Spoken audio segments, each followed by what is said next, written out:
our next topic is the statement of comprehensive income. While this is kind of a simple item, the statement of comprehensive income only has net income and other comprehensive income. Understanding comprehensive income is a little bit more complicated. To understand comprehensive income, we need to understand other comprehensive income. And in order to understand other comprehensive income, we need to understand unrealized holding gains and losses. Let's review for a moment what goes into net income. Simply net income. All of these items that you see here, we've talked about in great detail for net income. Now let's go forward past that. Should the changes in the fair values of assets that were not sold, remember we said those gains and losses are on assets that were sold. What if we have changes in fair values of, let's say, investment securities? Should those changes in fair values be included in net income? These changes in fair values are of stuff that wasn't sold, are referred to as unrealized holding gains and losses.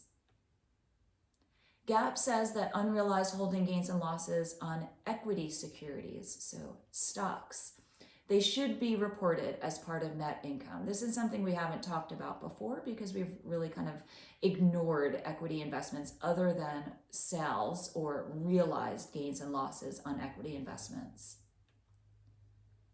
Here's our question. Should unrealized gains and losses on debt securities be reported as part of net income? So here's an example. Let's say that 8 years ago when my son was born, I went out and bought 15-year bonds. And I invested heavily in 15-year bonds in order to save for my son's college expenses. So I said, I have 20 years, I'm going to invest this for 15 years. You never know, things could work out really well and perhaps he'll skip a few grades. I want to put some money away so I don't touch it and spend it frivolously. I'm fairly certain that I am just going to wait, invest in those bonds and collect my interest each year, maybe reinvest that interest and collect my maturity in 15 years. But there's a chance that I could sell that bond, right? I could go out into the open market, find somebody who's interested and sell it, either at a gain or a loss. But I don't plan to sell it. I'm planning to hold it until it matures, but I could sell it. So what about those gains and losses? Let's say interest rates move in my favor and I could sell that bonds at an enormous gain today, 8 years into this 15-year bond. I'm thinking about it. Would that increase in the value of the fair value of that bond, would that be considered my income? Well, I know I would capture a gain if I sold it, but what if I don't sell it? This is where investors kind of are mixed based on, do they want these unrealized gains and losses on debt securities, stuff that sometimes is held to maturity and sometimes is sold prior to maturity for a gain or loss. Should that be part of net income or not? Well, GAAP says in certain situations, yes, and in other situations, no. If the company's intent with these debt investments is to capture a gain or loss, then they should be reported at fair value and changes in fair values as part of net income. We're going to see this in a lot more detail in Intermediate 2 when we focus on accounting for investments. For now, we're just getting an example for other comprehensive income. Debt securities that are classified as, well, not held for trading, classified as available for sale, they're also reported at fair value. But because the company has the option of holding those debt securities till maturity, we don't put those gains and losses or those changes, the unrealized gains and losses or the changes in fair value through net income. Why not? Well, that would make income look very, very volatile on a gain or loss that may never be captured. If the company holds those debt investments until they mature, they don't have any gain or loss. They have interest revenue periodically, and then they collect the principal at maturity. So there's a workaround. We create this additional account separate from net income, and it's called other comprehensive income. And one item that goes in there is these unrealized gains and losses on available for sale debt securities. There are other items that affect other comprehensive income. There's 3 other items, so 4 total. We don't really need to know any of them, but we're going to remember this one, that unrealized gains and losses on available for sale debt securities. Those unrealized gains and losses don't go into net income. They are recorded to other comprehensive income. Other things are as well, but we only care about the one. Other comprehensive income is an account for certain gains and losses to be reported. We call it bypassing the income statement. Why does it matter? Why not just throw it on the income statement? Well, remember how important those numbers on the income statement are. Investors around the world are relying on that income statement in order to help predict future earnings, future cash flows, future earnings, and therefore stock price for the company. They're using that earnings per share measure. If that earnings per share measure is too volatile because it reflects unrealized gains and losses on a debt security that is going to be ended up being held until maturity, we don't want the investors to be misled about net income. So we don't report certain gains and losses in net income. We put them in other comprehensive income. And other comprehensive income is reported on the statement of comprehensive income. So another financial statement, yep, one that we haven't talked about, but you may have seen when looking for an income statement before. But don't worry, this is a simple one. Statement of comprehensive income is simply net income from the income statement plus other comprehensive income or other comprehensive loss, and that gives us comprehensive income. That's all there is to it. Now, in this class, we're going to take one item as affecting other comprehensive income. Do you remember what that is? Unrealized gains and losses on available for sale securities. Remember that there are a couple others. So there's a total of 4. If we look at Ford's statement of comprehensive income, we see it starts with net income for the most recent year, 84 million. And then we see those other 4 items: foreign currency translation, marketable securities is the way that they're describing the unrealized gains and losses on available for sale debt instruments, and then 2 other derivative related and pension related. And then that gets us to the comprehensive income. So net income plus, or in this case, minus the other comprehensive loss gives the investors comprehensive income, in this case, comprehensive loss, in case they want that information. Now, will many investors ignore the statement of comprehensive income and focus only on net income? Perhaps, but all the information is there for those investors to make decisions. Companies can choose how to report comprehensive income.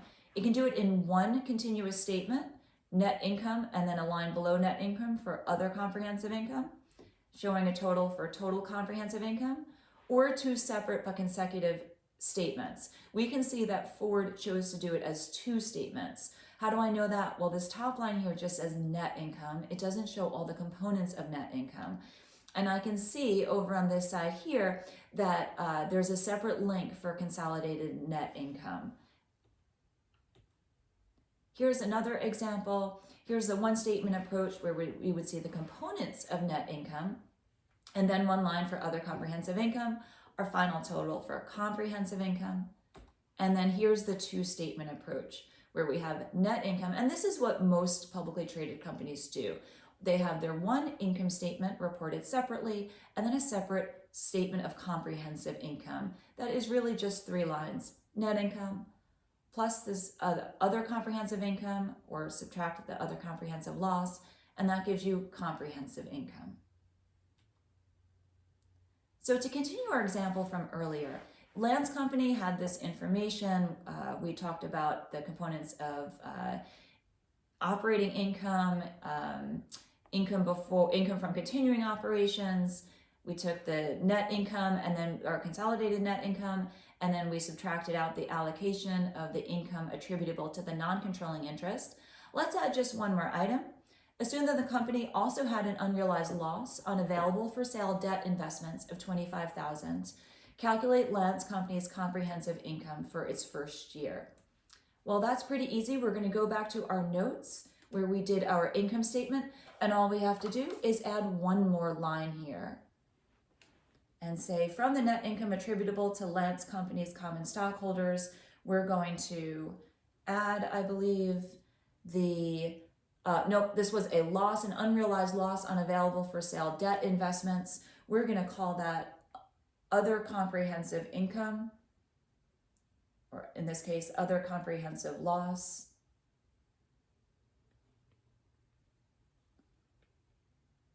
For 25,000, and this would be 205,000, would give us our comprehensive income.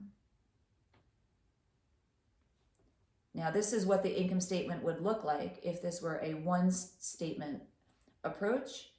But more likely what's going to happen is that the company is going to report this income statement here, everything that I have above here, as we did in the example earlier, and then they would separately have a statement of comprehensive income on another tab in the SEC filings, and it would show the net income. And remember, this information is for the common stockholders, so it's going to use the net income attributable to the parent company's common stockholders minus the other comprehensive income of 25, and then that gives us the company's comprehensive income, just in case the investors want that information.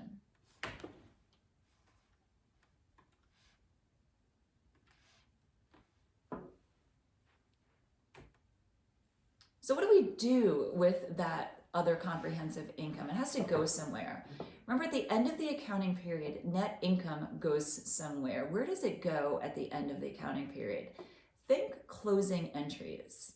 Net income gets closed or transferred to what account? It goes into retained earnings.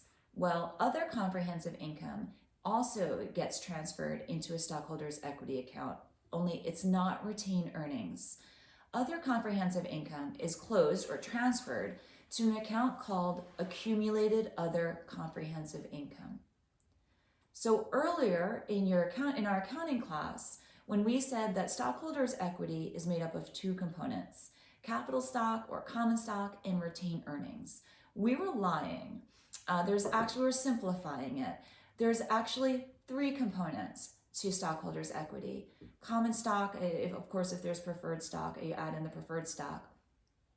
Retained earnings and accumulated other comprehensive income. All accumulated other comprehensive income is just the accumulated or total since the beginning of the company's life, total amount of all the other comprehensive income added up together. Lastly, oftentimes, companies choose, instead of reporting a statement of retained earnings, they report the information from the statement of retained earnings plus additional information as a statement of stockholders' equity. And the statement of stockholders' equity would look like this. Now, I know it's a lot, but if we just start looking on this left side here, we see that the beginning balance plus net income, if there had been dividends, subtract out dividends, that looks like our retained earnings column of information. But not only do we have the retained earnings amounts here, we also show a roll forward of the accumulated other comprehensive income. So the statement of stockholders' equity shows retained earnings, what was the beginning balance, how did it change, how was it increased by income and reduced by dividends. It shows accumulated other comprehensive income, its beginning balance, plus any increases or decreases for other comprehensive income this period. And then what's our other component of stockholders' equity? Common stock. Beginning common stock, and then if any new stock was issued, that would be recorded here. If any shares were repurchased, we would see that as purchase of treasury stock in this column or in a column next to it.